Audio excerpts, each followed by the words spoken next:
This was announced by Director General of the Ministry of the Presidency, Joseph Harmon. During a National Emergency Operations Center meeting on Tuesday, it was disclosed that assessments are being conducted in the affected regions countrywide to ascertain the extent of the impacts from last weekend's natural disaster. However, Harmon told reporters that while authorities are awaiting the floodwater to recede in some areas to conduct the assessment, it has been completed in regions 2, 3, 4, and 6, and relief items are being distributed to victims. In regions 2, 3, 4, and 6, the assessment has been done,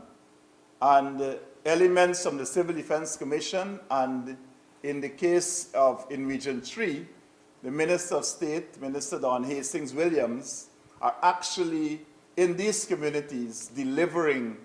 relief to the residents. So I want to say that in the areas where we have not done anything, it is because we have to wait on the water receding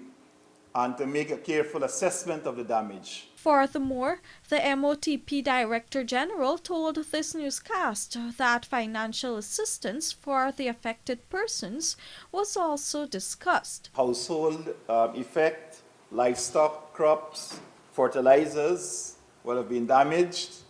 and so what we are thinking about right now is, as part of our application to the contingency fund, for a global sum to be awarded for that purpose, and for the Civil Defense Commission to advise on how it is to be dealt with in relation to the regions and working along with the regional disaster preparedness committees. So there's going to be an assessment made, and based on that assessment, at the level of the regions, whatever the sum that is allocated for that purpose, it will be dealt with in an equitable manner. Meanwhile, steps have been taken by the Public Health Ministry to protect the flood-affected residents against waterborne diseases. We issued an advisory that specified some of the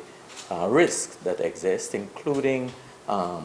young children and adults also coming in contact with contaminated water, and some of the protective measures that people need to take. We also had some specific intervention, particularly through the environmental health officers, going into the communities,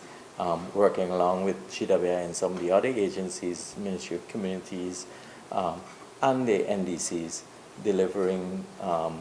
chlorine tablets for treatment of water to prevent diarrheal diseases mainly, but also to inform communities on some of the risks that may occur. Reporting for the Evening News, Fanu Manikchand.